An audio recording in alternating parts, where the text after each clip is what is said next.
झिम बरसेला अंगना सवनवा झिम झिम बरसेला अंगना सवनवा अइले ना विदेशिया हमारा ये बाबा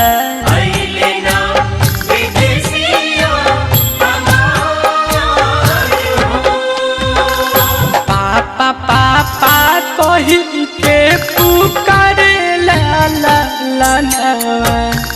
पापा पापा कही के पुकारे ला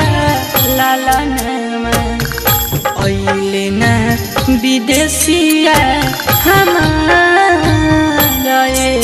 बाबा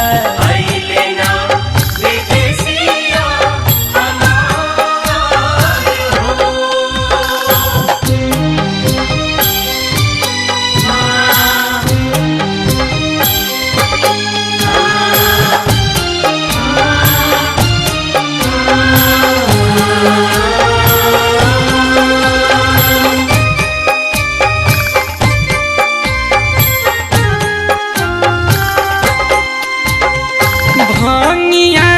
धतुरा बेलपतिया ले आईनी जाई के मंदिरिया में रौरा के चढ़ाईनी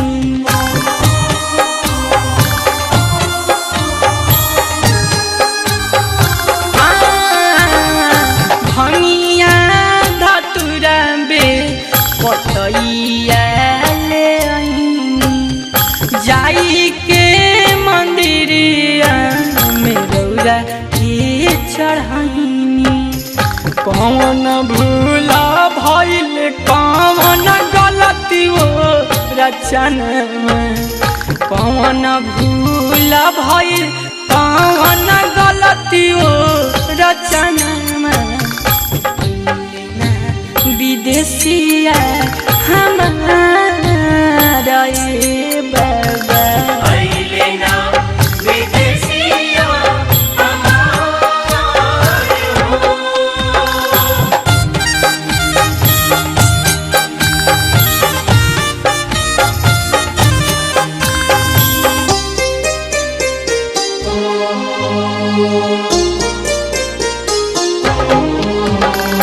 जहिया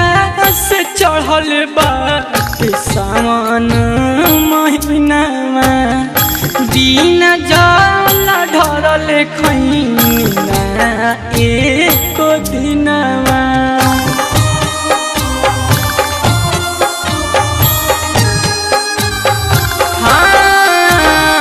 जहिया से चढ़ल बात सावन महीनामा बिना जल ढरल खैना एको दिनमा केकरा से दिही बाबा हम रहनमा केकरा से दिही बाबा हम रहनमा अइले ना विदेशिया हमारा ये बाबा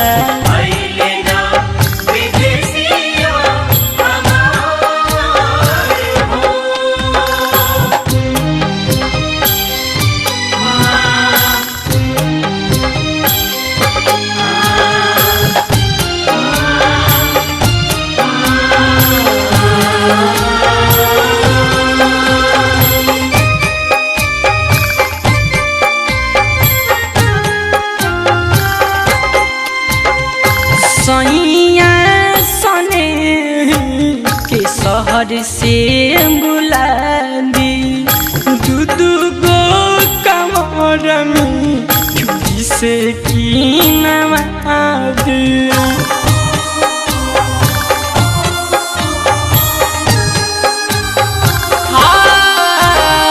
सैया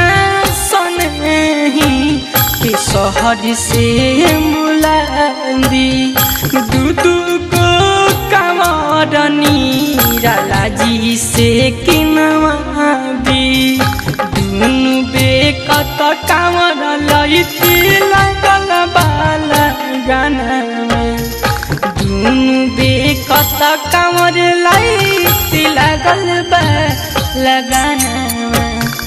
ओइले ना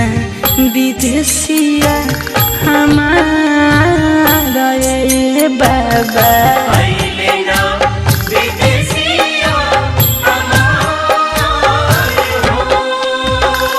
झीम झीम बरसेला अंगना सावनमा झीम झीम बरसेला अंगना सावनमा ओइले ना विदेशिया